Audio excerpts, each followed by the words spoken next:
এর জন্য দায়ী যারা তাদের খুঁজে খুঁজে বের করা হবে। সে কোটাকে কেন্দ্র করে, সে কোটা আন্দোলনের সমস্ত কিছু যখন শেষ হয়ে যাচ্ছে, মেনে না হচ্ছিল, ঠিক সেই মুহূর্তে একটা বিশৃঙ্খলা সৃষ্টি করে দেশে যে অরাজকতা সৃষ্টি করা আছে, এর জন্য যে হাজার হাজার লোকের মৃত্যুবরণ করেছে, এর জন্য দায়ী যারা তাদের খুঁজে খুঁজে বের করা হবে। আসসালামু আলাইকুম। যারা 5ই আগস্ট বিপ্লব ঘটিয়েছে, গণ অনুত্থান ঘটিয়েছে, যারা সহযোগিতা করেছে, প্রত্যেককেই খুঁজে খুঁজে বিচার করতে চান আওয়ামী নেতা সিদ্দিকুর রহমান। তিনি আমেরিকাতে বসে টক শোতে ফেস দ্য পিপুলে এমন হুঁশিয়ারি দিয়েছেন। এছাড়াও তিনি বলেছেন, বর্তমান এই অন্তর্বর্তীকালীন সরকার অবৈধ সরকার, এটি সংবিধানে নেই। সুপ্রদর্শক, এছাড়াও বিভিন্ন বিষয় নিয়ে তিনি কথা বলেছেন, আমরা তার মুখ থেকে বিস্তারিত জেনে আসবো। বাংলাদেশের যে সংবিধানটি ৭২ সনে লেখা হয়েছে এবং যে সংবিধান অনুযায়ী 5ই আগস্ট পর্যন্ত দেশটা পরিচালিত হয়েছে, সেই সংবিধানকে বৃদ্ধাঙ্গুল দেখিয়ে যে একটি, আমি বলি, দখলদার অবৈধ একটা সরকার, হ্যান্ডপিক কতগুলো ব্যক্তিকে নিয়ে, বিশিষ্ট ব্যক্তিদের নিয়ে যে সরকার পরিচালনা, এটা কোনো শোনো বৈধ সরকার নয়।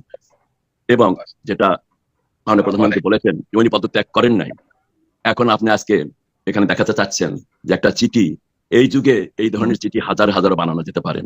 যদি উনি পদত্যাগই করে থাকেন, ওই দিনই তো ওটা প্রথমই তো যারা এটা করেছেন, জোরপূর্বক যারা দেশ থেকে তাকে বের করে দিয়েছেন, তাদের তো ওই দিনই তার সিগনেচার, ওটা কিন্তু স্ট্যাম্প সিগনেচার হবে না, অরিজিনাল সিগনেচার পেতে হবে। অরিজিনাল উনি নিজের সিগনেচার যেটা বের করেছে আওয়ামী লীগের পেয়ার দিয়ে বা হোয়াট ইট ইজ, এটা আমাদের দেশে এটা করা খুব কঠিন নয়। আপনার এই অনুষ্ঠান শুরু হওয়ার আগে একজন বলতেছিলেন বাংলাদেশে কাউকে যে তোমরা যদি চাও, পলিটিক্যাল অ্যাসাইলাম চাও, আওয়ামী লীগের নেতাদের মাথা কেটে ছবি, তোমার সাথে ছবি আছে, নিয়ে পাঠাও, আমাদের এখানে আছেন। আমি নাম বলতে চাই না, আমি এটা রেকর্ড করেছি, যদিও আমার রেকর্ড করা উচিত ছিল না। আমি রেকর্ড করেছি যে এই হলো আমাদের, হ্যাঁ এটাই এই পত্রটি বেরিয়েছে, এটাই সেই পত্রটি। এটা stamp signature, it's not the signature some, it's very important event, very important time. কেউ পদত্যাগ করলে তার সিগনেচার এরকম। এটা সত্য মিথ্যা নিয়ে প্রশ্ন আপনারা উঠাতেই পারেন, কারণ এমন কোনো কিছু না এটাকে যে শতভাগ বলবে যে রায় হলো প্রমাণ। কিন্তু তবুও আমি বাংলাদেশের দায়িত্বশীল অনেকগুলি একদম প্রধান সারির পত্রিকাতে কিন্তু এই বিষয়টি এসছে। হ্যাঁ, যে মহামান্য রাষ্ট্রপতি প্রধান শোনেন, বাংলাদেশের প্রধান। এবং আমি আপনাকে যদি একটু বলি যে ভাষাটা, লেখাগুলির সাথে আপনি কি একমত কিনা, বা লেখাগুলির সাথে আপনি কি দ্বিমত পোষণ করবেন কিনা, যে তিনি যে বিষয়গুলি লিখেছেন, আমি গভীর দুঃখের সঙ্গে জানাতে চাই, মহামান্য রাষ্ট্রপতির কাছে বলেছেন, সাম্প্রতিক বিক্ষোভ ও সংঘর্ষের প্রেক্ষিতে যেখানে 300 জনেরও বেশি মানুষ প্রাণ হারিয়েছে এবং আর কোনো প্রাণহানি এড়ানোর জন্য আমি পদত্যাগের সিদ্ধান্ত নিয়েছি। আমি বাংলাদেশের প্রধানমন্ত্রী হতে পদত্যাগ করছি। এই ঘটনাগুলো আমি সম্পূর্ণ দায়িত্ব স্বীকার করছি এবং এই দেশের জনগণের নিরাপত্তা কল্যাণের প্রতি আমার অঙ্গীকার সবসময় অটুট থাকবে। গত 15 বছর ধরে আমি আপনাদের সেবা করে সুযোগ পেয়েছি, যে আমার জীবনের সবচেয়ে বড় সময়। তবে সাম্প্রতিক ঘটনাগুলো প্রমাণ করেছে যে এই মুহূর্তে দেশকে এগিয়ে নিতে অন্য নেতৃত্বের প্রয়োজন। আমি আশা করি আমার পদত্যাগ বাংলাদেশ উন্নয়নের জন্য প্রতিষ্ঠিত হবে। জি বলুন। Context of that letter is not at all convincing to me. ওই মুহূর্তে এইরকম ভাষায় এইরকম গুছানো শব্দ আসতে পারে না একজন স্বাভাবিক মানুষের। সেই দিক থেকে আমি বলবো, ইট ওয়াজ এ কনকাক্টেড, ইট ওয়াজ এ ডেলিবারেটলি ড্রাফটেড একটা, যেটা বর্তমান যুগে করাটা খুবই স্বাভাবিক এবং এটা সিম্পল বর্তমান টেকনোলজিতে। আমি যে আমাকে কথা বলতে দেন, আমি কথা শেষ করার আগে যদি আপনি এটা দেন, তাহলে আপনি ডিটেইলড হয়ে যান। আমার কথাটা হলো, আপনি যে কথা শুরু করছেন বারবার, সেটাকে আমি আমার তরফ থেকে আমার যা বক্তব্য সেটা বলছি, যে অনির্বাচিত, এবং যেটা ওই আমি ছাত্রদের কথার, আমি সে যে সমস্ত কথা বলেছে, আমি তার কথা কোনো কাউন্টার করতে যাব না। তার যে লেভেল অফ থিঙ্কিং, তার যে লেভেল অফ ওয়ার্ড উনি সে ইউজ করেছে, এরশাদ সাহেবকে এরশাদ বলেছে, মানে তার ভাষা, আমি তার সাথে সে কি বললো ওটা আমি একটা কাউন্ট করি না। সে কি ভবিষ্যৎবাণী করলো বাংলাদেশ সম্বন্ধে, সে নিয়ে আমি কোনো কথা বলতে চাই না। তবে ডক্টর ইউনূস সাহেব উনি কিন্তু বলেছেন যে আমি এই বিপ্লব টিপ্লব আমি বুঝি না, আমি একটা রাজনীতি কোনোদিন দেশ পরিচালনা করা আমার ক্ষমতাও নেই, আমি করতেও চাইনি। আমাকে ছাত্ররা নিয়োগ দিয়েছে, ছাত্ররা যদি আমাকে রাখে আমি থাকবো, ছাত্র যে না, তার সাথে কিন্তু জনগণের ওই যে রাজনীতিবিদ ইরান ভাই কিন্তু সুন্দর বলেছে, আমার বলার দরকার নাই কি উদ্দেশ্য করা হয়েছিল এবং 1.5 মাসে তাদের কি সাফল্য, আমার বলা কোনো আমার বলা কোনো প্রয়োজন নাই। যেটা আমি বলবো, যেটা আমাকে বলতে বলা হয়েছে, সেটা হলো বাংলাদেশের সংবিধান অনুযায়ী, যেহেতু ওই সংবিধানে লঙ্ঘন করে শপথ গ্রহণ করা হয়েছে, ওই সংবিধানকে লঙ্ঘন করে রাষ্ট্রপতির শপথ বাক্য পাঠ করা হয়েছে, এটা প্রত্যেকটাই লঙ্ঘন করা হয়েছে সংবিধানকে। আমি আজকে এগ্রি করতাম যে যখন কোনো বিপ্লব হয় তখন কোনো আর সংবিধান থাকে না। নতুন বিপ্লবী সরকার গঠন হয়, সেনাবাহিনী নিলে তারা সংবিধানকে সাসপেন্ড করে, তারা কি বলে নির্দেশনা দিয়ে বিভিন্ন আইন প্রণয়ন করে দেশ পরিচালনা করে। এবার কোন একটা দিক থেকে বর্তমান যে অবৈধ একটা অন্তর্বর্তীকালীন সরকার, যেটা সংবিধানে কোনো উল্লেখ নাই, সবকিছু মিলিয়ে বাংলাদেশ আল্লাহর রহমতে চলছে। এখানে বর্তমানে সেই 7ই জানুয়ারি নির্বাচনের যে নির্বাচিত প্রধানমন্ত্রী, তাকে জোরপূর্বক আবারও বলি জোরপূর্বক দেশ থেকে বের করে দেওয়া হয়েছে এবং মিথ্যা কথা বলে দিয়ে আপনি যে সংখ্যাটা বললেন, ওই সময়ে কোনো সংখ্যায় কারো পক্ষে দেওয়া সম্ভব নয়। এখন আমার কাছে যে তথ্য আছে, এ পর্যন্ত প্রায় 10,000 মতো নাকি আওয়ামী লীগ নেতা কর্মীদের হত্যা করা হয়েছে। আমার কাছে কোনো হার্ড এভিডেন্স নাই।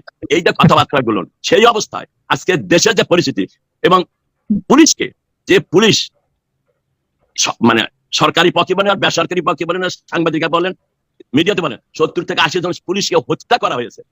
এই হত্যাগুলো কে করেছে, কে করতে পারে? 7.62 সেন্টিমিটার যে ব্যারেল এটা কারা ব্যবহার করতে পারে? দেয়ার আর সো মেনি আননোনস আর দেয়ার। এবং এটা কোনোভাবেই যে বলা হয় জেনোসাইড হয়েছে, গণহত্যা হয়েছে। এই গণহত্যার যে ডেফিনেশন, সেই ডেফিনেশন আমাদের বিবেচনা করতে দেখতে হবে। যে ঘটনাটি ঘটিয়েছে 5 তারিখ আগে এবং 5 তারিখের পরে, 5 তারিখ আগে যা হয়েছে সেটাও যেরকম, সেটা আমরা সবাই, আমার সরকারের সময় হয়েছে, আমাদের কাছে সেই স্ট্যাটিস্টিক আছে। আমরা সেটা বিচার করার জন্য আমাদের সরকার তখন কমিশনে গঠন করেছে। 5 তারিখের পরে যে অসহনীয় দেশের পরিস্থিতি সৃষ্টি হয়েছে, বঙ্গবন্ধুর বাড়িকে মাটিতে ভূটান্বিত করা হয়েছে, আমাদের সবার সামনে গণভবনে যেভাবে লুটতরাজ করা হয়েছে, এটা একটা দেশে ভদ্র সমাজে বিশ্বে এটা নজিরবিহীন ঘটনা ঘটেছে।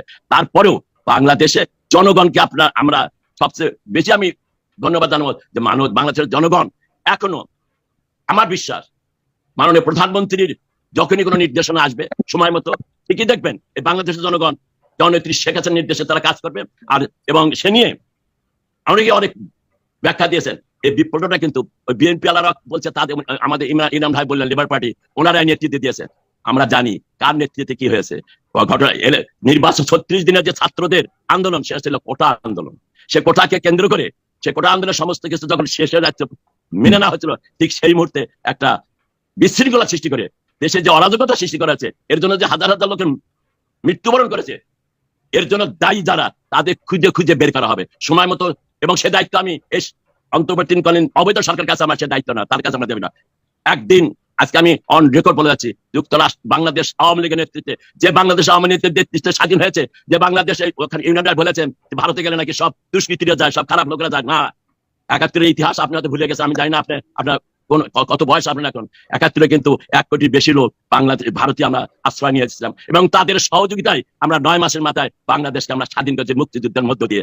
আজকের যে অবৈধ আমাদের প্রধান উপদেষ্টা, একটি বারো সে 71-এ যারা শহীদ হয়েছেন, 71-এর যে জাতির পিতা বঙ্গবন্ধুর নাম পর্যন্ত উচ্চারণ করা, ওনার স্বাধীনতা 5ই আগস্ট। 5ই আগস্ট স্বাধীনতা আমার না, আমি 5ই আগস্টের স্বাধীনতা সেই বাংলাদেশে আমি কথা বলছি না, আমি কথা বলছি 71-এর স্বাধীনতা প্রাপ্ত বাংলাদেশ জননেত্রী বঙ্গবন্ধুর নেতৃত্বে যে স্বাধীনতা আমরা পেয়েছি, যে লাল পতাকা আমরা পেয়েছি, সেই স্বাধীন দেশের কথা আমি বলছি। এবং সেই স্বাধীনতা এবং সেই সংবিধানের আলোকে যে সরকার গঠিত হয়েছে, সেই সরকারের কথা আমি বলছি এবং সেই সরকারের পক্ষ হয়ে বলছি। এবং যে বিভিন্ন মিডিয়াতে যে সমস্ত কথা আছে, যে নেত্রী কথা বলছে, মাননীয় প্রধানমন্ত্রী উনি একজন কর্মী বান্ধব নেত্রী। উনি যখন বাংলাদেশের প্রধানমন্ত্রী ছিলেন, একদিন ছিল বাংলাদেশ সাধারণ মানুষের জন্য, উনি তাদের প্রশ্নের উত্তর দিতেন। যারাই ফোন করতে, সে একটা ফোন পাবলিক ফোন ছিল, সেই হলো মাননীয় বঙ্গবন্ধু জননেত্রী শেখ হাসিনা। উনি যেখানেই থাক না কেন, উনি দেশের বাইরে রয়েছেন, বিশেষ কারণে রয়েছেন। কি কারণে রয়েছেন সে ব্যাখ্যা আমার প্রয়োজন, আপনারা সবাই জানেন।